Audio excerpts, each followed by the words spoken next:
Hello everyone, आज हम लोग एक नया टॉपिक देख रहे हैं जिसका नाम क्या है, गुड्स एंड सर्विस टैक्स। ठीक है, तो आज हम कोशिश करेंगे कि गुड्स एंड सर्विस टैक्स की जितनी भी थ्योरी है, ठीक है, वो आज हम लोग पूरी की पूरी पढ़ लें एक बारी। चलिए, सबसे पहले ना ये जो गुड्स एंड सर्विस टैक्स है, पहले आपको पता होना चाहिए कि टैक्स का मतलब क्या होता है। ठीक है, चलिए आओ, आप मुझे बताओ भाई टैक्स का मतलब क्या होता है। टैक्स का मतलब क्या होता है, कोई बताएगा? हाँ जी, टैक्स का मतलब कोई बताएगा? टैक्स का मतलब क्या होता है? इंग्लिश में नहीं पूछा, नॉर्मल बताओ कि आपको क्या पता है टैक्स के बारे में। जो हम गवर्नमेंट को पे करते हैं, सिंपल सी बात है। ठीक है, गवर्नमेंट की बेसिकली क्या होती है, ये इनकम है। गवर्नमेंट की क्या है भाई? इनकम। गवर्नमेंट इस इनकम से हमारी कंट्री जो है चलाती है। क्लियर? अब टैक्स दो अलग अलग बाइफरकेशन है टैक्स के। पहला तो है हमारे पास डायरेक्ट टैक्स। हाँ जी बेटा, पहला क्या है हमारे पास? Direct tax. और एक होता है बेटा हमारे पास सेकंड, इनडायरेक्ट टैक्स। समझ में आई बात? एक तो डायरेक्ट टैक्स है और क्या है बेटा? Indirect tax. डायरेक्ट टैक्स वो टैक्स होता है जहां पर पब्लिक या पब्लिक नहीं, resident of India, resident of India जो है वो अपना टैक्स गवर्नमेंट को डायरेक्टली जमा कराता है, किसी के थ्रू नहीं कराता। गवर्नमेंट को डायरेक्टली क्या करेगा बेटा? अपना टैक्स जमा करा देगा। ये होता है हमारा डायरेक्ट टैक्स, जहां पे गवर्नमेंट डायरेक्टली हमसे टैक्स ले रही है। ठीक है, इसको बोलते हैं बेसिकली इनकम टैक्स। क्या बोलते हैं बेटा? Income tax. तो मैं अपने आप खुद ही अपनी इनकम कैलकुलेट करता हूं, ठीक है, और उस पर जितना भी टैक्स बनता है वो मैं गवर्नमेंट को पे कर देता हूं। यहां पे कोई मीडिएटर नहीं है। बट अगर इनडायरेक्ट टैक्स की बात करें तो यहां पे क्या होता है, अगर आपने कोई भी, जैसे कि एक पर्सन है मिस्टर भोला, ठीक है, इसने अगर कोई भी गुड्स या फिर कोई सर्विसेज अगर ये इंडिया में लेगा, रिसीव करेगा, तो उस पे इसको क्या करना पड़ेगा बेटा? टैक्स पे करना पड़ेगा। अब जो ये टैक्स पे करेगा, ये किसको करेगा? जो गुड्स और सर्विसेज का कौन है बेटा? सेलर है। जो गुड्स और सर्विसेज का कौन है? सेलर है, उसको ये टैक्स पे करेगा। फिर ये सेलर क्या करेगा? आगे टैक्स गवर्नमेंट को जमा करा देगा। समझ में आई बात? तो यहां पर हमने, यानी कि मिस्टर भोला ने टैक्स किसको पे करा? सेलर को पे करा। तो सेलर की इनकम थोड़ी ना है, सेलर की रिस्पॉन्सिबिलिटी बनती है फिर कि जितना भी उसने टैक्स लिया है सामान बेचकर या सर्विसेज को देकर, तो वो टैक्स किसको जमा कराए? गवर्नमेंट को जमा कराए। भाई बात समझ में आई आप लोगों के? कोई दिक्कत तो नहीं? ठीक है, तो हमारे पास दो तरह के टैक्स होता है, डायरेक्ट और इनडायरेक्ट। अब इनडायरेक्ट टैक्स ना पहले कब? 1 जुलाई 2017 से पहले, 1 जुलाई 2017 से पहले हमारे पास बहुत अलग अलग टाइप के इनडायरेक्ट टैक्स हुआ करते थे। फॉर एग्जाम्पल हमारे पास होता था सर्विस टैक्स, जो सर्विस पे लगता था। ठीक है, फिर हमारे पास हुआ करता था बेटा वैट, वैट वो किस पे लगता था? गुड्स पे। फिर हमारे पास होता था सीएसटी, सीएसटी ये भी किस पे लगता था? गुड्स पे। फिर हमारे पास होता था एक्साइज, एक्साइज टैक्स, ये किस पे लगता था? गुड्स पे लगता था, जो गुड्स मैन्युफैक्चर होते थे। अगर गुड्स इंडिया में क्या हो रहे हैं? मैन्युफैक्चर हो रहे हैं, बन रहे हैं, तो उन गुड्स पे क्या लगेगा? एक्साइज। वैट और सीएसटी लगता था गुड्स पे, जो गुड्स इंडिया में क्या हो रहे हैं बेटा? बिक रहे हैं, सेल हो रहे हैं। समझ में आई बात? ये कहानी कब की है? 2017 से पहले, यानी 1 जुलाई 2017 से पहले की। फिर 1 जुलाई 2017 को क्या हुआ? 1 जुलाई 2017 को क्या हुआ बेटा? हमारे देश में एक बहुत बड़ी क्रांति आई। किस नाम से? गुड्स एंड सर्विस टैक्स के नाम से। Goods and service tax. ये goods and service tax basically government लेकर आई है किस चीज के लिए? कि भाई मल्टीपल टैक्सेस को खत्म करके सिर्फ एक सिंगल टैक्स लगाया जाए। तो 1 जुलाई 2017 के बाद जो ये टैक्सेस हम पहले लगा रहे थे, ये सब क्या हो गए बेटा? खत्म हो गए। ठीक है, 1 जुलाई 2017 के बाद service tax, VAT, CST, excise ये अब नहीं रहे। अब सिर्फ क्या लगता है? एक ही टैक्स लगता है जिसका नाम क्या है? Goods and service tax. इसको बोलते हैं जीएसटी। और इसका लोगो भी क्या है? मतलब एक स्लोगन सा है, one nation one tax, one nation one tax. बात समझ में आई? अब हमें जीएसटी के बारे में पढ़ना है इस चैप्टर के अंदर। आप लोगों को बताना जरूरी था कि भाई टैक्स कितने टाइप के होते हैं, टैक्स क्या होता है, जीएसटी से पहले कौन कौन से टैक्स थे और अब कौन सा टैक्स है। बात क्लियर? तो अब हमारे पास इंडिया में कौन सा टैक्स है? एक तो इनकम टैक्स है, एक तो क्या है बेटा? दूसरा क्या है? Goods and service tax. और भी बहुत सारे टैक्सेस है, उसके बारे में बाद में बात करेंगे। बात क्लियर? कोई डाउट यहाँ पे किसी को? नोट कर लो बेटा। ठीक है जी। तो गुड्स एंड सर्विस टैक्स के बारे में हमें बस थोड़ा सा ही जाना कि goods and service tax basically क्या होता है? एक इनडायरेक्ट टैक्स होता है। क्या होता है बेटा? एक इनडायरेक्ट टैक्स। किस पे लगता है ये? गुड्स और सर्विसेज पे। बात क्लियर? ठीक है, चलिए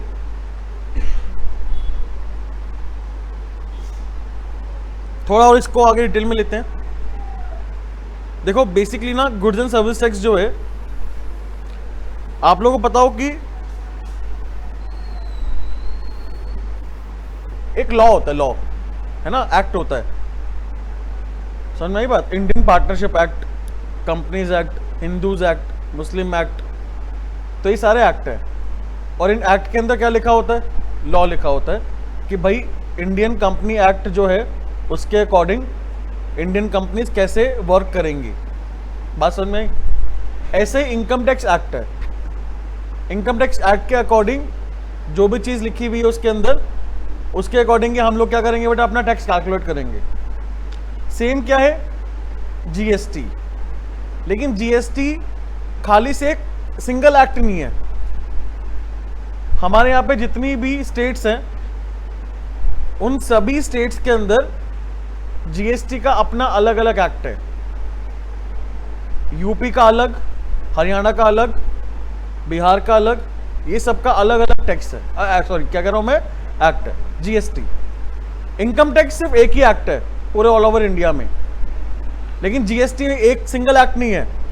अगर हमारे पास इंडिया में कितनी स्टेट्स हैं पता है किसी को? 28 स्टेट्स है। तो 28 के 28 एक्ट बने हुए हैं उसके अलग अलग। ऐसा क्यों बताओ? ऐसा क्यों हो सकता है?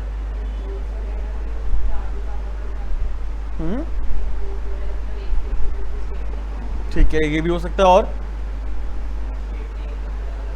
हर स्टेट की, हाँ ये बहुत बढ़िया बात है, हर स्टेट की इनकम क्या है? अलग अलग। देखो इनकम टैक्स जो है वो तो इंडियन गवर्नमेंट का टैक्स है, मोदी का, उसकी इनकम है वो, ठीक है ना। लेकिन जो स्टेट की गवर्नमेंट्स हैं, जैसे यूपी में कौन सी स्टेट की गवर्नमेंट है, और यूपी में कौन सी पार्टी गवर्नमेंट है, बीजेपी की, ठीक है। उसके बाद अगर हम बात करें पंजाब में आम आदमी पार्टी, समझ में आ रही है बात। तो हर स्टेट की क्या है, अपनी अलग अलग गवर्नमेंट है, उनको भी तो चलानी है अपनी स्टेट। तो उनकी इनकम क्या होगी, उनकी इनकम है जीएसटी। उनकी इनकम क्या है बेटा, जीएसटी। बात समझ में आई। तो पहले होता क्या था, 2017 से पहले, 1 जुलाई 2017 से पहले, अगर हम बात करें यूपी से हरियाणा सामान बिकाए, ठीक है, यूपी से हरियाणा सामान बिकाए, तो इसके लिए लगता था CST, central sales tax, central sales tax, ठीक है। अब अगर यूपी से यूपी में सामान बिकेगा तो लगता था वैट, वीएटी, वैट। तो जो वैट है ये पूरी की पूरी इनकम किसकी हुआ करती थी, यूपी की हुआ करती थी, यूपी गवर्नमेंट की, ठीक है। और सीएसटी जो है वो कुछ पार्ट हुआ करता था किसका, सेंट्रल का, और कुछ पार्ट हुआ करता था स्टेट का। वैसे जहां तक है सेंट्रल का ही होता था। सीएसटी जो है, अगर एक स्टेट से दूसरे स्टेट में हमने सामान बेचा है तो उस पे जो टैक्स लगेगा, सीएसटी लगेगा, वो किसका होगा, सेंट्रल का होगा। लेकिन अगर विद इन द स्टेट सामान बिक रहा है तो किसका टैक्स है, हाँ, किसको मिलेगा, यूपी गवर्नमेंट को मिलेगा, उस पर्टिकुलर स्टेट को मिलेगी। लेकिन हुआ क्या, जीएसटी आने के बाद अब कैसे बांटे, तो सेंट्रल गवर्नमेंट की हर एक स्टेट के साथ अलग अलग डील हुई है। सेंट्रल गवर्नमेंट की हर एक स्टेट के साथ क्या हुई है, अलग अलग डील। तो इसलिए हमारे पास जीएसटी के अंदर एक सिंगल एक्ट नहीं है, 28 अगर हमारे पास स्टेट है तो 28 एक्ट है। समझ में आई बात। अगर 28 स्टेट है तो कितने एक्ट है, 28, और एक सेंट्रल का तो है ही, ठीक है, 29 एक्ट है करीबन। बात समझ में आई, कोई डाउट किसी को यहाँ पे। तो एक तो ये मैंने आपको इन्फॉर्मेशन दी, देखो बुक वाली इन्फॉर्मेशन में तो आएंगे बाद में, पहले थोड़ा समझना है कि हमें जीएसटी है क्या, यहां तक कोई दिक्कत। अब जीएसटी को इन्होंने 4 पार्ट्स में डिवाइड करा है। कितने पार्ट्स में, 4। एक है बेटा सीजीएसटी, एक है एसजीएसटी, एक है हमारे पास आईजीएसटी, और एक है बेटा हमारे पास यूटीजीएसटी, ठीक है। सीजीएसटी क्या हुआ, सेंट्रल जीएसटी। एसजीएसटी क्या हुआ, हाँ जी, state GST. IGST integrated GST, international. और यूटी जीएसटी मतलब यूनियन टेरिटरी।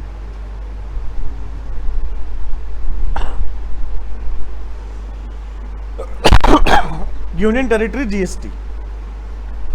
ये 4 अलग अलग जीएसटी क्यों बनाए, समझना मेरी बात। अगर हम लोग विद इन द स्टेट, हाँ जी, विद इन द स्टेट, या फिर हम इसको ये भी बोल सकते हैं इंट्रा स्टेट सेल होती है विद इन द स्टेट, या फिर क्या बोल सकते हैं, इंट्रा स्टेट। यूपी की सेल यूपी में ही हो रही है, बिहार की सेल बिहार में ही हो रही है। समझ में आ रही है बात। तो सीजीएसटी लगेगा, क्या लगेगा बेटा, सीजीएसटी, और क्या लगेगा, एसजीएसटी। क्या लगेगा, सीजीएसटी और एसजीएसटी।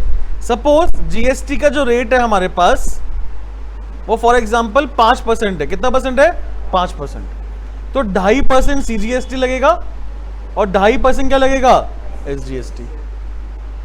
बात समझ में आई? अगर हम बात करें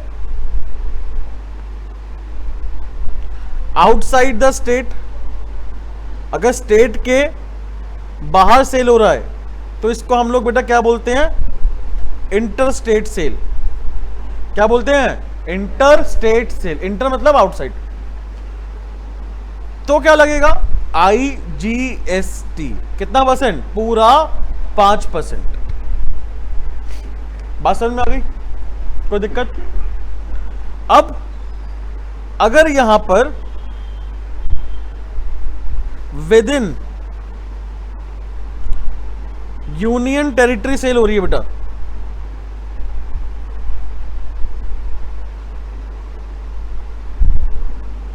with in union territory sale हो रही है, तो क्या होगा, तो लगता है CGST और UTGST। समझ में आई बात? स्टेट की जगह क्या हो गया, यूनियन टेरिटरी। बात क्लियर? कितना कितना परसेंट, वही 2.5%। अगर एक ही यूनियन टेरिटरी के अंदर सेल हो रही है ना, जैसे लक्षद्वीप है, तो लक्षद्वीप की से लक्षद्वीप में ही हो रही है, तो क्या लगेगा, CGST और UTGST। बात क्लियर? तो मैं आपसे एक दो एग्जांपल पूछता हूं, चलो मुझे बताओ। सेलर जो है वो अहमदाबाद का है, सेलर कहां का है, अहमदाबाद का, और परचेजर जो है वो इलाहाबाद का है। क्या लगेगा, IGST, CGST, SGST या फिर CGST, UTGST? IGST लगेगा। अच्छा, अब अगर हम बात करें, कानपुर का सेलर है, कानपुर का, ठीक है, और परचेजर जो है वो दरभंगा बिहार का है, क्या लगेगा बेटा, IGST, है ना। अच्छा, अगर हम बात करें चांदनी चौक का सेलर है और परचेजर गुड़गांव का है, CGST, SGST? भाई गुड़गांव कहां आता है, फिर क्या लगेगा, IGST। बात क्लियर? बेटा पौंडीचेरी से पौंडीचेरी हो रहा है, CGST और UTGST, CGST और UTGST। बेटा दमन एंड दीव से पौंडीचेरी, दमन एंड दीव से पौंडीचेरी, दोनों यूनियन टेरिटरी हैं, क्या होगा, नहीं, IGST। With in the union territory बोला, अगर एक ही यूनियन टेरिटरी के अंदर सेल हो रही है तो CGST और UTGST। बट अगर अपने घर के बाहर कर रहे हैं ना सेलम, तो क्या रहेगा, IGST। बात समझ में आ गई बात? कोई डाउट है किसी को यहाँ पे? नहीं। चलिए आओ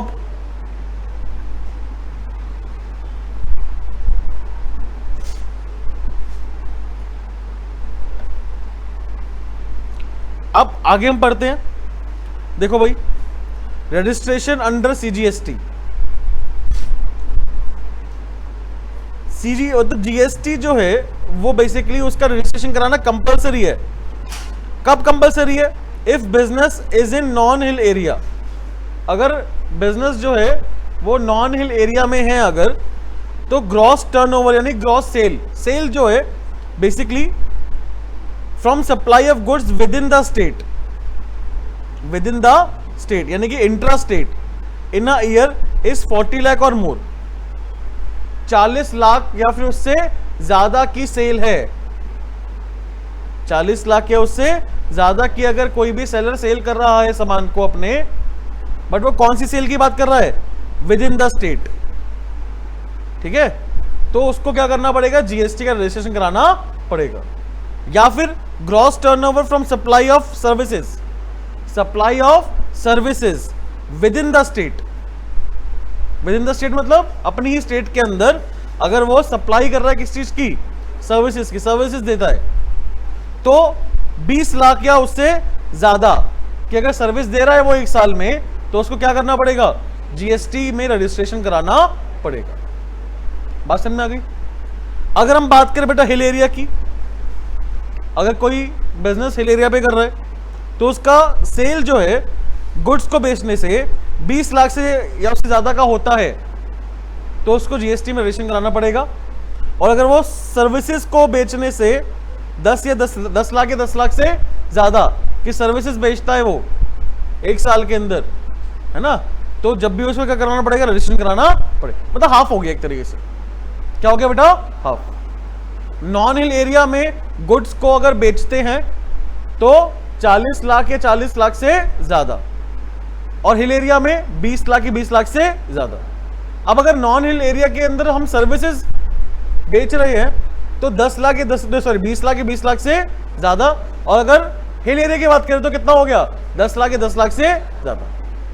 अगर होता है अमाउंट सेल का तो इनको क्या करना पड़ेगा? जीएसटी में रजिस्ट्रेशन कराना पड़ेगा। बात समझ में आई? अब जीएसटी जो है बेसिकली 3 टाइप के हैं, इन्होंने 4th नहीं बता रखा हमें यहां पर, हमें यूटी जीएसटी से मतलब भी नहीं है अभी। हमें किससे मतलब है? Central goods and service tax, state goods and service tax और integrated goods and service tax. क्या लिखा है आगे? Both CGST and SGST are levied on supply of goods and और सर्विसेज और both within the intra state. अगर एक ही state के अंदर सेल या सप्लाई हो रही है गुड्स और सर्विसेज की तो हम क्या लगाएंगे? सीजीएसटी और एसजीएसटी। बात समझ में आई बच्चों?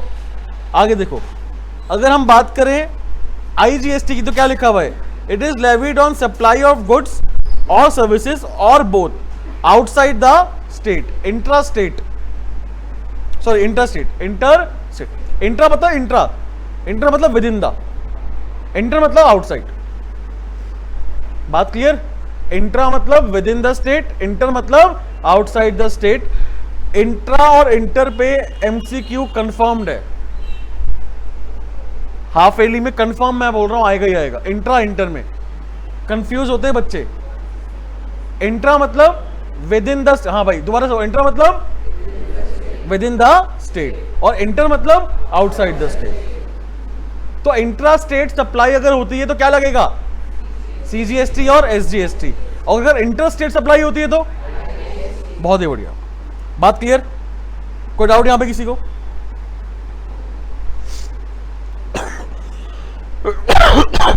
चलिए बेटा,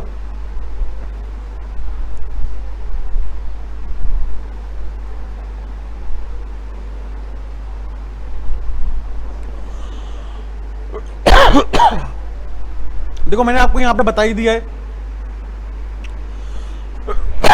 जीएसटी कौन चार्ज करता है ये बताओ? सप्लायर। कौन चार्ज करता है? सप्लायर। ठीक है, जब भी वो सप्लाई करेगा गुड्स की या फिर सर्विसेज की। इंट्रा स्टेट सप्लाई के अंदर की बात करें हम लोग यहां पे तो सीजीएसटी और क्या लगेगा?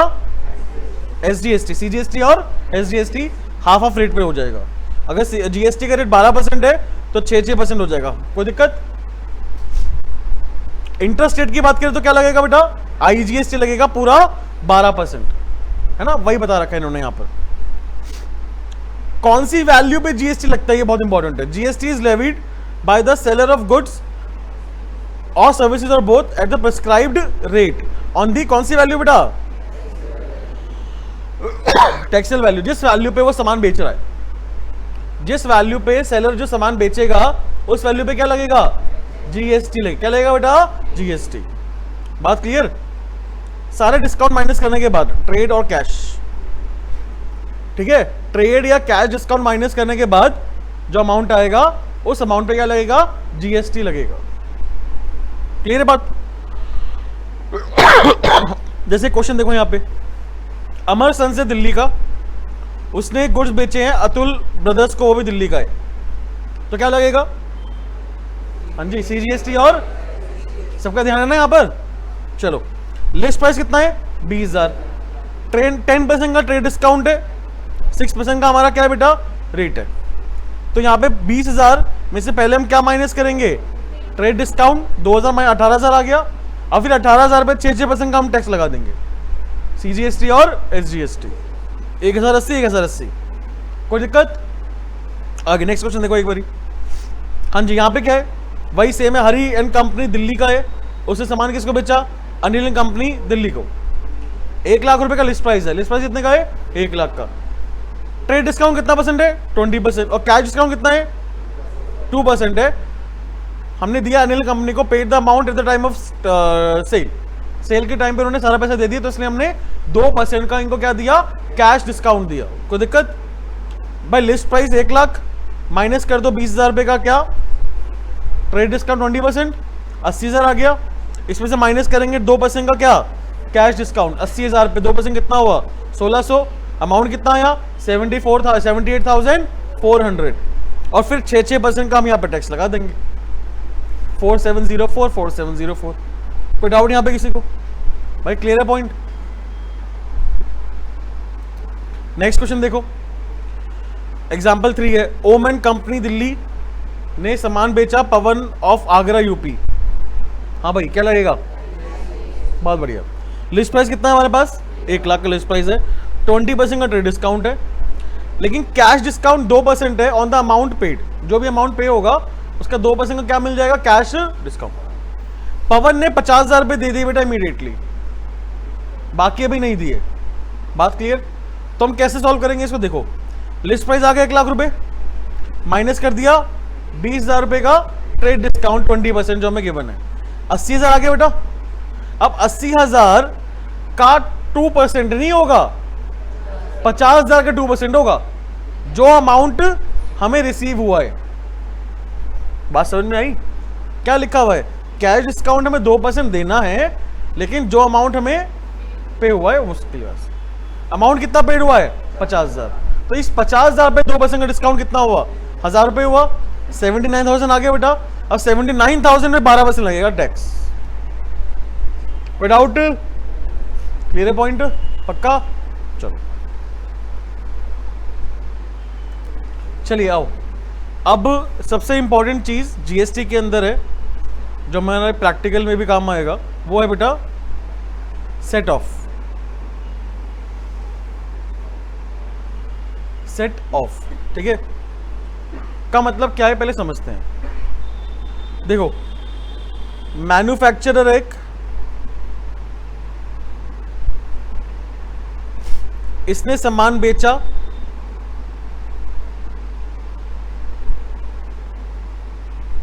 होलसेलर को, होलसेलर ने सामान किसको बेचा? रिटेलर को। और रिटेलर ने किसको सामान बेचा बेटा? कस्टमर को। बात क्लियर? मैन्युफैक्चरर ने होलसेलर को जो सामान बेचा है वो बेचा 10,000 रुपए का, ठीक है? इस पे जीएसटी जो है, जीएसटी का रेट हम मान लेते हैं कि 10% है, ठीक है? वैसे 10% रेट नहीं होता, रेट बता दूंगा भी कितना होता है। 10% एग्जांपल मान लेते हैं, 10% रेट है जीएसटी का, या 5% कर लेते हैं, 5% कर लो। 5% जीएसटी है,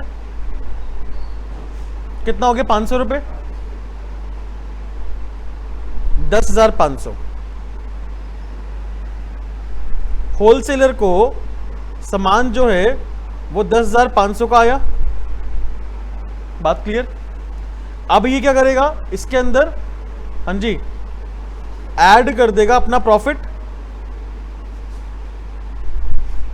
प्रॉफिट इसने ऐड करा फॉर एग्जांपल 2,000 रुपए का, कितना अमाउंट आया? 12,500। 12,500। लेकिन जब ये रिटेलर को बेचेगा ना सामान, तो इसने कितने में बेचा? 12,000 मानो, 500 रुपए का जीएसटी हम माइनस कर देंगे। 500 रुपए का जीएसटी हम क्या कर देंगे? माइनस। समझ में आई बात? 12,000 पे अब जीएसटी लगेगा कितना? 5%। कितना आया? 600 रुपए। 12,600 रुपए का सामान किसको पड़ा? रिटेलर को। फिर 12,600 में से पहले ही रिटेलर 600 रुपए का टैक्स माइनस कर सकता है। 600 रुपए का टैक्स करेगा माइनस, अमाउंट कितना आ गया 12,000। अब ये लगाएगा 3,000 रुपए का प्रॉफिट, कितना अमाउंट आया 15,000 आया। अब ये सामान किसको बेचेगा 15,000 रुपए का, प्लस कर देगा 5% का जीएसटी 750 रुपए, तो कस्टमर को सामान कितने का पड़ा 15,750। बात समझ में आई? ये है क्या, पूरी कहानी क्या है समझ लो। जीएसटी को हम लोग वैल्यू एडेड टैक्स भी बोलते हैं। क्या बोलते हैं बेटा, वैल्यू एडेड टैक्स। ठीक है, ऐसा क्यों बोलते हैं, क्योंकि जो भी पर्सन टैक्स रिसीव कर रहा है अपने कस्टमर से, उसने पीछे टैक्स दिया भी होगा। उसने पीछे टैक्स, जब उसने सामान खरीदा होगा तो उसने टैक्स पे करा, और जब उसने सामान बेचा तो उसको टैक्स मिला। तो डिफरेंस अमाउंट होगा ना, डिफरेंस अमाउंट वो गवर्नमेंट को पे करता है। जो डिफरेंस अमाउंट होगा वो किसको करेगा, गवर्नमेंट को पे करेगा। फॉर एग्जांपल अभी होलसेलर की बात कर रहे हैं, होलसेलर ने ये बताओ कितने का टैक्स, कितने का जीएसटी पे करा था, 500 का करा था, और जीएसटी बेटा रिसीव कितने का हुआ था 600 रुपए का। तो डिफरेंस अमाउंट कितना हुआ, ये गवर्नमेंट को जमा करा देगा।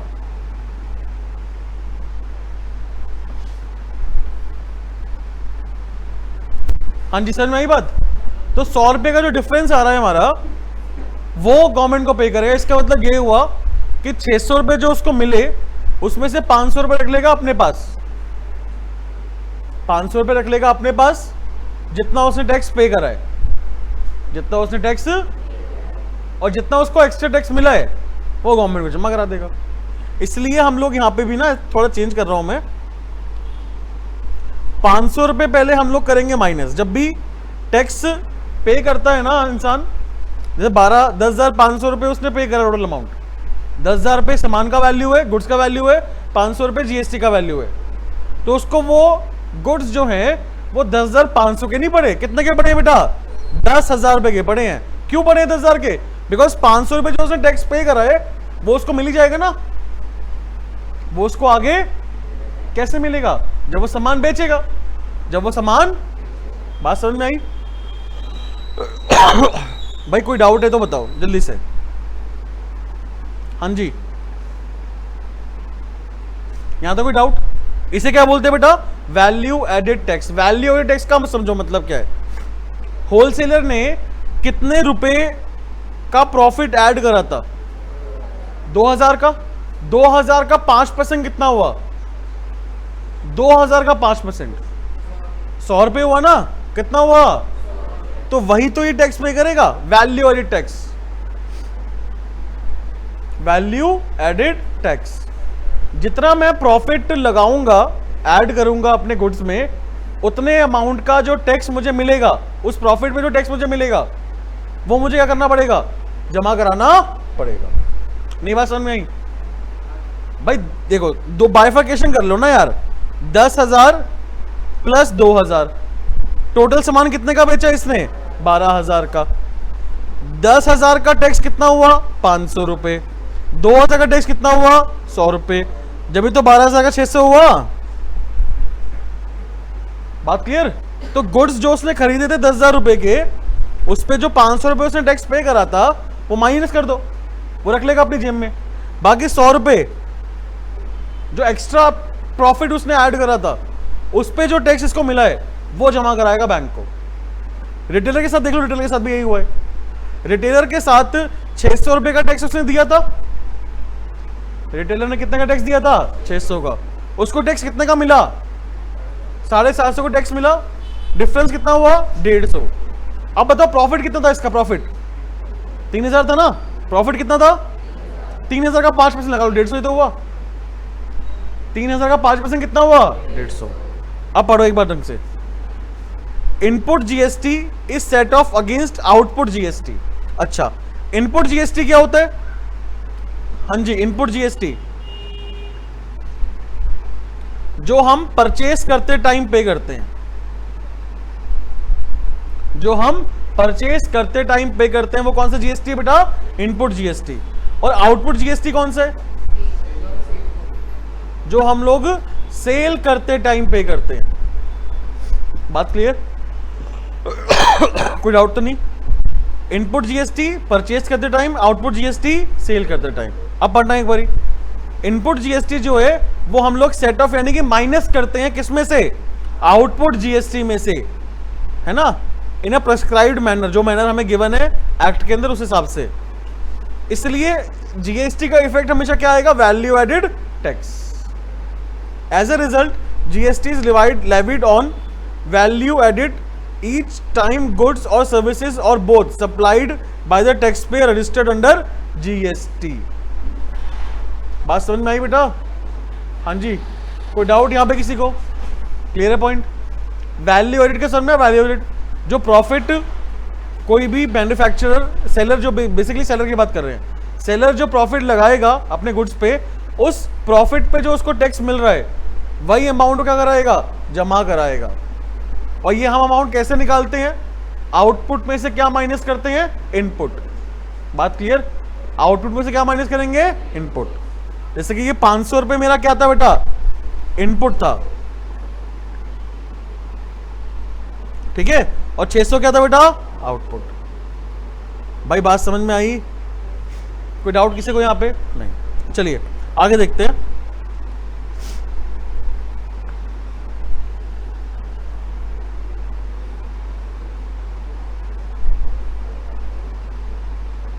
अब सुनो, इनपुट आउटपुट की बात कर रहे हैं हम लोग, तो आप मुझे बताओ कि इनपुट जीएसटी क्या होगा हमारे लिए? इनपुट जीएसटी हमेशा एसेट होगा। क्या होगा बेटा? बिकॉज मैंने पे करा हुआ है ना, जीएसटी जो मैं पे करा हुआ है उसको मैं यूज कर सकता हूं आगे। क्या कर सकता हूं बेटा? यूज कैसे करूंगा? जब मैं रिसीव करूंगा ना जीएसटी, जब मैं क्या करूंगा? रिसीव, उसमें से मैं उसको माइनस कर सकता हूं। तो इनपुट जीएसटी क्या है मेरा? एसेट। और आउटपुट जीएसटी क्या है बेटा मेरे लिए? लायबिलिटी। क्यों है लायबिलिटी? क्यों है बताओ? बिकॉज मुझे जो पैसा मिला है वो क्या मेरा पैसा है? नहीं। किसका है? गवर्नमेंट का। तो जब तक मैं गवर्नमेंट को वो पैसा नहीं देता, जब तक मेरे लिए क्या बन जाएगी? वो लायबिलिटी बन जाएगी। बात क्लियर है? कोई डाउट किसी को? चलिए अब पढ़ो ये point. In some cases GST paid is not allowed to be set off against output GST. कुछ केसेस के अंदर जो हमने टैक्स पे करा है वो हम लोग माइनस नहीं कर सकते कुछ पॉइंट्स के अंदर। वो कौन से पॉइंट है? देखो, in such cases it is not an input GST. हम उसको इनपुट जीएसटी नहीं मानेंगे। बात क्लियर? हम उसको इनपुट जीएसटी नहीं मानेंगे। और क्या मानेंगे उसको? अपना कॉस्ट या एक्सपेंस मान लेंगे। तो GST paid is debited to the relevant account. The expenses on which GST paid is not allowed to be set off are repairs to building. Building में अगर हम रिपेयर कराते हैं और उस रिपेयर कराने के चक्कर में हमने जीएसटी पे करा, तो उस जीएसटी को हम लोग माइनस नहीं कर सकते, सेल में से माइनस नहीं कर सकते, मतलब आउटपुट जीएसटी में से माइनस नहीं करेंगे। दूसरा, food beverages expenses, restaurant bills, refreshment etcetera. बात क्लियर? अगर कोई भी मैनेजर या कोई भी जना बाहर खाना खाने जाता है, उसमें जो जीएसटी पे कर रहा है उसने, है ना, तो जीएसटी को भी माइनस नहीं कर सकते। दूसरा, तीसरा, membership fees of club, health, fitness centres. ये बेसिकली सारे के सारे एक्सपेंस प्राइवेट एक्सपेंस हो गए हमारे। समझ में आई बात? अगर कोई भी बिजनेसमैन जो है वो क्लब यूज करता है, कोई हेल्थ या जिम वगैरह यूज करता है, फिटनेस सेंटर यूज करता है, और उस सेंटर की फीस पे करने के लिए उसने पे करा फीस, उस फीस में क्या लगेगा? जीएसटी लगेगा। भाई जो बड़े बड़े जिम हैं, आप जब देखोगे कि अगर उनकी सेल 20 लाख से ज्यादा है, किसकी? 20 लाख से ज्यादा। अगर किसी भी जिम की पूरे साल में 20 लाख से ज्यादा की सेल है, तो उसको क्या करना पड़ेगा? जीएसटी नंबर लेना पड़ेगा। और अपनी मेंबरशिप फीस पे उसको जीएसटी ऐड करना पड़ेगा। एनी टाइम फिटनेस है, बहुत सारे जिम ऐसे हैं जिसमें जीएसटी लगता है और हमें जीएसटी पे करना पड़ता है। तो अगर कोई भी बिजनेसमैन जीएसटी पे करता है किस चीज पे, ये हेल्थ फिटनेस वगैरह पे, तो वो जीएसटी जो उसने पे करा है वो अपने माइनस नहीं कर सकता। किस में से? आउटपुट जीएसटी में से। इसको अपना खर्चा मानना पड़ेगा। सपोज एक एग्जांपल ले लेते हैं, 20,000 रुपये साल की फीस है, जिम की फीस कितनी है? 20,000, ठीक है। टैक्स लगा 12%, 12% कितना हो गया? 2400 रुपये हो गया। कितना हो गया? 2400। तो 2400 रुपये का टैक्स लगा, उसने कितना पैसा दिया? 22,400 रुपये दिया। तो भैया वो अपना खर्चा कितना मानेगा? 20,000 या 22,400? 22,400। 20,000 नहीं मानेगा। जीएसटी को भी क्या मान लेगा? अपना एक्सपेंस। कोई दिक्कत? बेटा हेल्थ इंश्योरेंस पे अगर जीएसटी पे कर रहे हैं हम लोग तो भी उसको हम माइनस नहीं कर सकते। गिफ्ट टू स्टाफ, हमने गिफ्ट खरीदे स्टाफ को देने के लिए, उस पर भी जीएसटी हम लोग भाई पे करेंगे ना। मैंने सपोज घड़ियां खरीदी स्मार्ट वॉच खरीदी मैंने अपने एम्प्लॉइज के लिए, सभी के लिए। तो स्मार्ट वॉच जब मैंने खरीदी तो मैंने टैक्स पे करा होगा उस पर। तो जो मैंने टैक्स पे करा है स्मार्ट वॉच खरीदने के लिए, वो मैं उसका पर्पस क्या है? गिफ्ट देना, अपने एम्प्लॉइज को गिफ्ट देना। तो वो टैक्स को मैं माइनस नहीं कर सकता। अच्छा, टैक्स को जो मैं माइनस करता हूं, इनपुट जीएसटी को मैं माइनस करता हूं, वो मेरे लिए बेनिफिट है, मेरे लिए नुकसान है? सोच के बताओ। जो इनपुट जीएसटी को मैं माइनस करता हूं आउटपुट में से, वो मेरे लिए बेनिफिट है, मेरे लिए नुकसान है?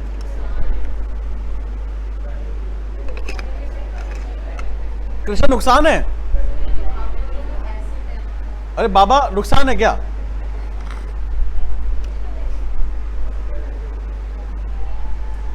हाँ जी, बेनिफिट है भाई, ऑब्वियस सी बात है।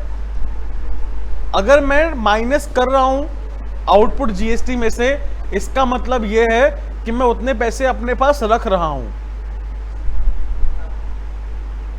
बात क्लियर? एक्सपेंस नहीं माना मैंने उसको। क्या नहीं माना? अपना एसेट माना है। क्या माना है बेटा? अपना एसेट। तो अगर मैं माइनस करता हूं तो मेरे लिए एसेट है, बट अगर मैं माइनस नहीं करता तो मेरे लिए क्या बन जाएगा? वो खर्चा बन जाएगा। क्या बन जाएगा बेटा? खर्चा, एक्सपेंस बन जाएगा। कोई डाउट किसी को? Clear point? भाई सिंपल सी बात है यार। 10,500 रुपए दिए थे मैंने पीछे। कितने दिए थे? 10,500। और मैंने आगे 12,000 का सामान बेचा, उसमें मुझे कितने पैसे मिले? 600 रुपए मिले। कितने मिले? तो 600 में से जो मैंने 500 रुपए का टैक्स दिया हुआ है वो मैं अपने पास रख सकता हूं ना। 600 रुपए जमा नहीं कराऊंगा बैंक गवर्नमेंट को। मैं कितने जमा कराऊंगा? सिर्फ 100 रुपए। तो मेरे लिए बेनिफिट है ना। अगर मैं माइनस कर तो मेरे लिए क्या है? बेनिफिट है। हर एक को यही चाहता है कि मेरा इनपुट ज्यादा हो। हर एक बिजनेसमैन क्या चाहता है कि मेरे पास इनपुट ज्यादा से ज्यादा हो, कि जिससे मुझे गवर्नमेंट को टैक्स कम पे करना पड़े। हालांकि सबसे बताओ, बर्डन किसके ऊपर आता है? जीएसटी का बर्डन जो है वो किसके ऊपर आता है?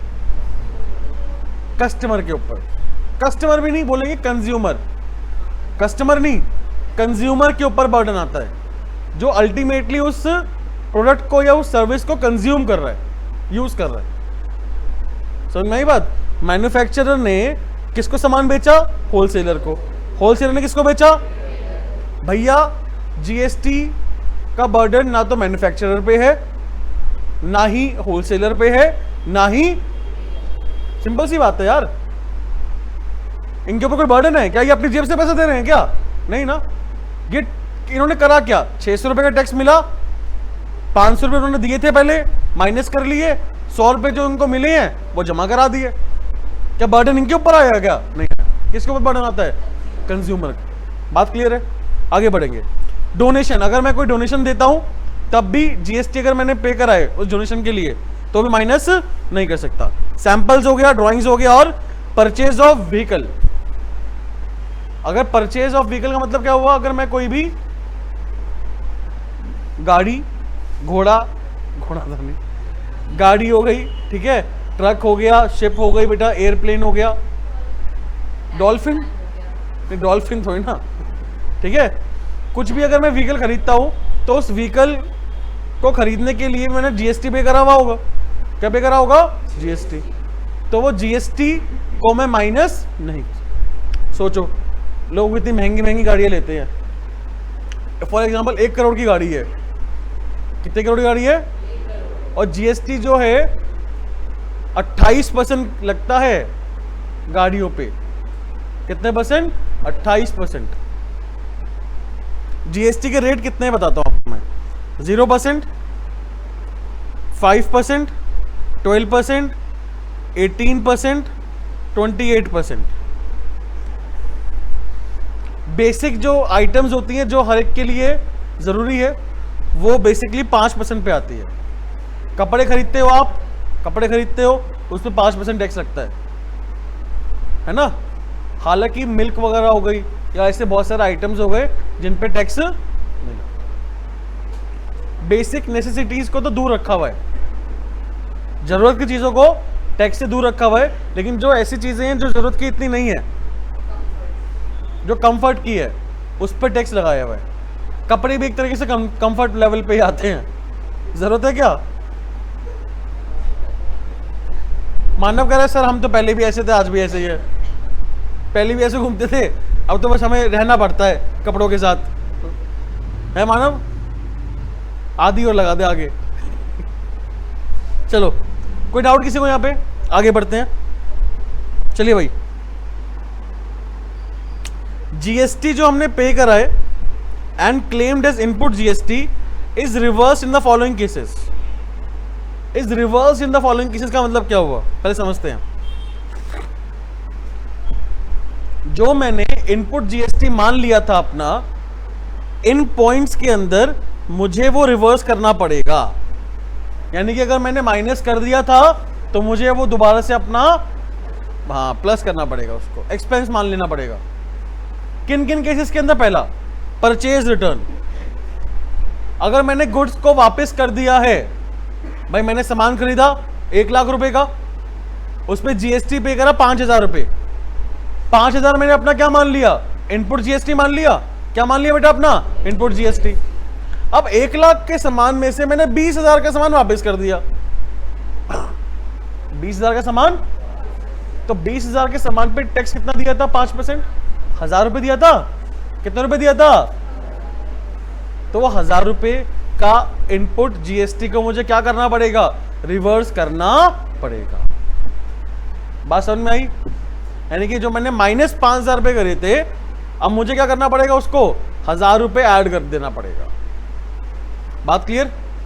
Second point, cash discount received after the purchase date. Purchase date के बाद अगर मुझे कैश डिस्काउंट मिला है तो उस पे भी मुझे क्या करना पड़ेगा बेटा?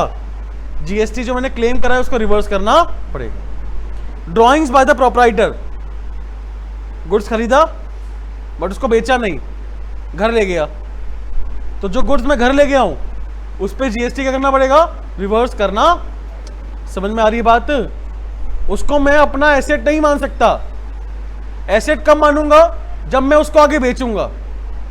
अगर मैंने आगे सामान नहीं बेचा, वापस कर दिया, या फिर घर ले गया, या फिर goods lost by fire, destroyed by fire, या फिर हाँ जी distribute as among the staff, staff में बांट दिया, या फिर डोनेशन में दे दिया, या फिर सैंपल में दे दिया, सेल नहीं करा। सेल के अलावा ये सब चीजें करी हैं, या तो गुड्स वापस कर दिए, या फिर घर ले गया, या फिर गुड्स खराब हो गए, या फिर गुड्स फ्री सैंपल में दे दिए, या फिर गुड्स को स्टाफ में बांट दिया, या फिर बेटा डोनेशन में दे दिए। इन सभी पॉइंट्स के अंदर हमें अपना जीएसटी का इनपुट को रिवर्स करना पड़ेगा। जो मैं जीएसटी मान लिया था, माइनस कर लिया था मैंने, तो मुझे क्या करना पड़ेगा? उसको ऐड करना पड़ेगा। नहीं बात क्लियर? आओ देखो एक बारी। अभी हम बात कर रहे हैं मई की। मई के महीने में मैंने परचेज करा सामान 1 लाख रुपए का। कितने का? 1 लाख। इस पे जीएसटी जो है 5% जीएसटी लगा, 5,000 रुपए। कितना आया? 1,05,000। बात क्लियर? मैंने यहां पे सेल करी 1,20,000 रुपए की। इसके अंदर ऐड करा क्या? 5% का जीएसटी। कितना आया? 6,000 एक 1,26,000 रुपये आ गया।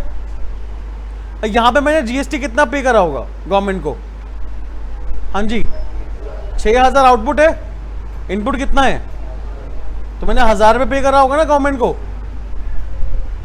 बात समझ में आई? लेकिन जून के महीने में क्या हुआ, 10,000 रुपये का सामान जो है वो मैंने डोनेशन में दे दिया। 10,000 रुपये गुड्स मैंने किस में दे दिया बेटा? डोनेशन में। तो मुझे यहां पे क्या करना पड़ेगा अब? प्लस करूंगा 5% का जीएसटी। कितना है जीएसटी? 500 रुपये ना। प्लस नहीं करूंगा, बेसिकली कैलकुलेट करूंगा। 5% का जीएसटी कितना हुआ? 500 रुपये हुआ। तो ये 500 रुपये मुझे गवर्नमेंट को पे करने पड़ेंगे। रिवर्स करने का मतलब क्या हुआ? गवर्नमेंट को पे करना पड़ेगा। हाँ जी, इनपुट जीएसटी रिवर्स करने का मतलब क्या होता है? हाँ जी, इनपुट जीएसटी रिवर्स करने का मतलब क्या होता है? गवर्नमेंट को पे कर देना। बात क्लियर? कोई डाउट तो नहीं किसी को? चलिए आगे देखो।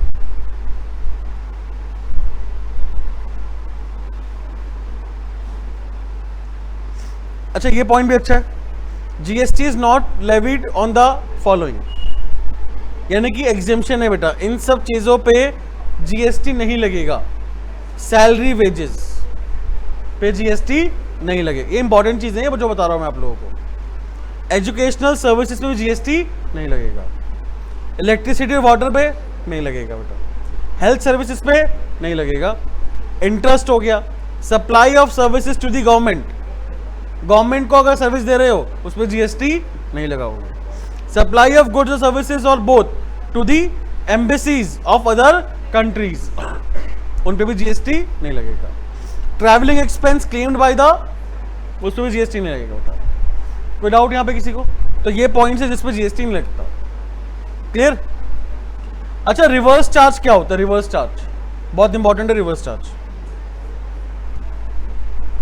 रिवर्स चार्ज का मतलब है कि जो टैक्स पे कर रहा है ना, जो टैक्स पे कर रहा है वही जमा कराएगा गवर्नमेंट को। परचेजर, सेलर नहीं जमा कराएगा। यहां पर कौन कराएगा जमा? Purchaser. Reverse charge means that GST is not charge by the seller but it is paid by the purchaser of the goods. जो सामान बेच रहा है वो जीएसटी नहीं लेगा परचेजर से।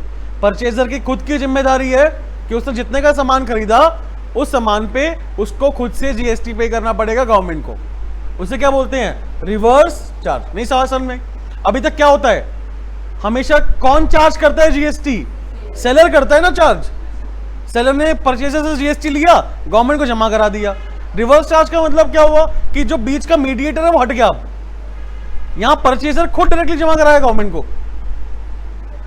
परचेजर जो है बेटा वो डायरेक्टली खुद गवर्नमेंट को जमा कराएगा। उसे क्या बोलते हैं? Reverse charge. कब कब होता है ये? परचेज ऑफ गुड्स और services from unregistered tax payer, यानी कि हमसे। हमारी साल की इनकम 20 लाख से कम है ना। नेक्स्ट स्टेप क्लासेस की साल की इनकम 20 लाख रुपए से कम है। हंस क्यों रहे हो? चलो कोई बात नहीं, 20 लाख से कम है, मान लो 20 लाख से कम है, तो हमने जीएसटी नंबर, अरे रिकॉर्डिंग हो रही है, अरे तो चलो कोई बात नहीं, हमने जीएसटी नंबर नहीं ले रखा क्योंकि हमारी जीएसटी, हमारी इनकम क्या है? सर्विसेज जो हम दे रहे हो 20 लाख रुपए से कम की दे रहे हैं, तो इससे जीएसटी नंबर नहीं ले रखा। तो हम कौन हुए? एक अनरजिस्टर्ड टैक्स पेयर। तो यहां पर अगर हम जीएसटी चार्ज कर रहे हैं, अगर हम जीएसटी चार्ज, तो हम नहीं लेंगे जीएसटी आपसे, आप खुद जमा कराओगे गवर्नमेंट को। बात समझ में आई? क्योंकि हम कौन है? सप्लाई ऑफ सर्विसेज, और आप कौन हो? Recipient of service. Recipient of, तो जो सर्विस रिसीव कर रहा है, जो गुड्स परचेज करता है, वो डायरेक्टली गवर्नमेंट को जमा कराएगा। कृष्णा कह रहे सर हम तो खुद नहीं कराएंगे गवर्नमेंट को जमा, हम तो बचा लेंगे। ठीक है, चलिए। Payment of fees to lawyers, payment of fees to the, बेटा कोई लॉयर जो है, लॉयर वैसे लायर ही है, चलो कोई बात नहीं। Payment of fees to lawyer का मतलब क्या हुआ बेटा, लॉयर जो है उसको अगर हम लोग पेमेंट करते हैं उनकी फीस की, तो उस पर अगर वो जीएसटी चार्ज कर रहे हैं, उस फीस पे अगर वो जीएसटी चार्ज कर रहे हैं, तो वो जीएसटी का अमाउंट उनको नहीं देंगे, किसको दे देंगे, सीधा गवर्नमेंट को। बात क्लियर। मेरा कोई केस फाइल हुआ मेरे अगेंस्ट, मैंने एक वकील हायर करा, लॉयर हायर करा मैंने, उसने मुझसे 50,000 रुपये मांगे इस केस को सॉल्व करने के। उसने कहा कि भैया हमारी एक फर्म है प्रॉपर तरीके से, और हम लोग 20 लाख से ज़्यादा का टर्नओवर है हमारा, यानी 20 लाख से ज़्यादा की हम लोग क्या करते हैं बेटा, सर्विसेज प्रोवाइड करते हैं, तो हमें जीएसटी में आना पड़ा। अब हम जीएसटी में आ गए हैं तो हम जीएसटी चार्ज करेंगे। जीएसटी क्या करेंगे बेटा, चार्ज। तो हम जीएसटी चार्ज कर रहे हैं आपसे 18%, तो 50,000 का 18% कितना हुआ, कुछ 9,000 रुपये हुआ। कितना रुपये हुआ, 9,000। तो 9,000 रुपये का टैक्स आप मुझे दो, बट मैंने जीएसटी पढ़ा हुआ है, मैंने बोला मैं आपको क्यों दूंगा, क्योंकि यहाँ पे रिवर्स चार्ज में क्या लिखा है कि भैया अगर आप पेमेंट करते हो फीस की अपने वकील को, तो आप जीएसटी खुद जमा कराओगे, वकील को नहीं दोगे। तीसरा point, payment of fee outside India. India के बाहर अगर आप पेमेंट करते हो किसी भी चीज की, किसी भी फीस की, तो उस फीस पे जीएसटी अगर लग रहा है तो वो जीएसटी को आप खुद ही जमा कराओगे गवर्नमेंट को। बात क्लियर। और last, payment for use of copyright. Copyright को अगर आप यूज करते हो, उस पर अगर जीएसटी पे करते हो, तो फिर जीएसटी आप खुद जमा कराओगे, किसको बेटा, गवर्नमेंट को। यहां तो कोई डाउट किसी को, क्लियर है पॉइंट। चलिए अब ना एक चीज हमारा रह गया यहां पर, वो है बेटा देखो एडवांटेजेस ऑफ जीएसटी, और उसके बाद कैरेक्टरिस्टिक्स ऑफ जीएसटी। ठीक है, आसान है, आप लोग खुद घर पे पढ़ सकते हो इसको आराम से। जैसे पहला देखो point, common national market by having one indirect tax, यानी कि एक वन टैक्स वन नेशन वाला पॉइंट आ गया यहाँ पे। ठीक है, दूसरा, removing cascading effect of indirect taxes. Cascading का मतलब क्या होता है, टैक्स के ऊपर टैक्स, टैक्स के ऊपर टैक्स का मतलब क्या हुआ, देखो यहां पर भाई अगर यहां पे मैंने सामान खरीदा 10,000 रुपए का, उस पे 5% का जीएसटी दिया 500 रुपए, अगर मैं ये 10,500 को अपना कॉस्ट मान लूं, क्या मान लूं अपना, और फिर मैं यहां पे 2,000 रुपए का प्रॉफिट मानूं अपना, तो मैं यहां पे सामान कितने का बेचूंगा, 12,500 का।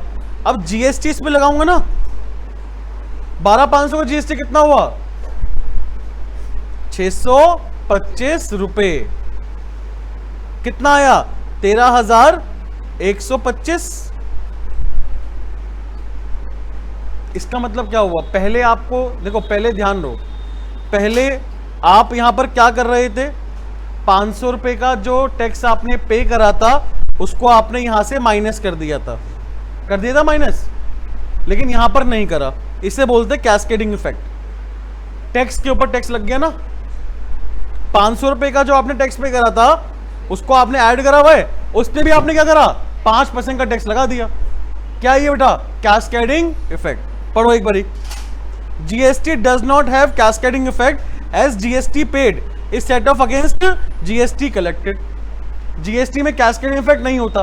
क्यों नहीं होता, क्योंकि जो आपने जीएसटी पे करा हुआ है वो आप माइनस कर सकते हो किसमें से, जो आपने जीएसटी कलेक्ट करा है। बात clear. Next, ease of doing business. Business जो है कंपैरेटिवली अब आसान हो जाए करना, बिकॉज टैक्स एक ही है, कॉम्प्लिकेशंस नहीं है अब ज्यादा। Simplifying compliances of indirect taxes. Indirect taxes के कंप्लाइंस मतलब लॉ, फाइलिंग, रिटर्न फाइल करना होता है बहुत। देखो पहले अगर हम लोग सर्विस टैक्स हो गया, जीएसटी अपना वैट हो गया, सीएसटी हो गया, एक्साइज हो गया, तो अगर ये सारे के सारे टैक्सेस अगर अभी भी होते तो इन सभी की रिटर्न्स फाइल करनी अलग अलग होती है हमें। तो कंप्लाइंसेस मतलब लीगल रिक्वायरमेंट को पूरा करना डिफिकल्ट हो जाता। बट अब जीएसटी है तो बेटा कंप्लाइंसेस यानी कि लीगल रिक्वायरमेंट्स पूरी करनी आसान है। बात clear. Better and effective indirect tax management. बात क्लियर। उसके बाद अगर हम बात करें अपलिफ्टिंग जीडीपी, जीडीपी जो है बेटा उसको अपलिफ्ट करा गया है। अट्रैक्टिंग फॉरेन डायरेक्ट इन्वेस्टमेंट, और लास्ट है बेटा इरेडिकेटिंग कैश इकोनॉमी। ये हमारे कुछ 8 एडवांटेजेस हैं बेटा। कैरेक्टरिस्टिक्स क्या होंगे? It is a comprehensive indirect tax. Comprehensive का मतलब क्या हुआ भाई? कॉम्प्रिहेंसिव का मतलब क्या हुआ? सिंपल हो गया ना। कॉम्प्रिहेंसिव मतलब क्या हो गया? सिंपल। पहले अलग अलग टैक्सेस थे, दिक्कतें ज्यादा थी। जीएसटी अब एक ही टैक्स हो गया, सभी टैक्स को मिलाकर एक जीएसटी बना दिया, तो ये कॉम्प्रिहेंसिव है। क्या बेटा? ये comprehensive. It can be collected या charge by registered tax payer ही इसको चार्ज कर सकता है और कलेक्ट कर सकता है। बात clear? It is a value added, पढ़ा भी हमने इसको। Next, it is a destination based tax. Destination based tax का मतलब क्या हुआ? जीएसटी जो हम चार्ज करेंगे वो करेंगे supply is made till the time goods और services reach the customer, that is will not be sold further. Will not be sold का मतलब क्या हुआ? चलो जल्दी बताओ इसका मतलब क्या हुआ। दोबारा पढ़ो एक बार, इसका मतलब बताओ क्या हुआ।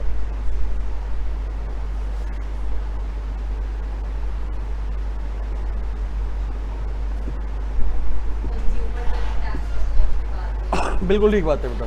डेस्टिनेशन बेस्ड टैक्स का मतलब क्या हुआ कि कंज्यूमर जब तक उस चीज को कंज्यूम नहीं कर लेते तब तक हम टैक्स लगाएंगे, उसके बाद उस पर टैक्स नहीं लगेगा। ठीक है। Supply based tax, GST is charge by the seller if he registered under GST whether the purchaser of goods और सर्विसेज एग्जेम्प्ट फ्रॉम जीएसटी और नॉट।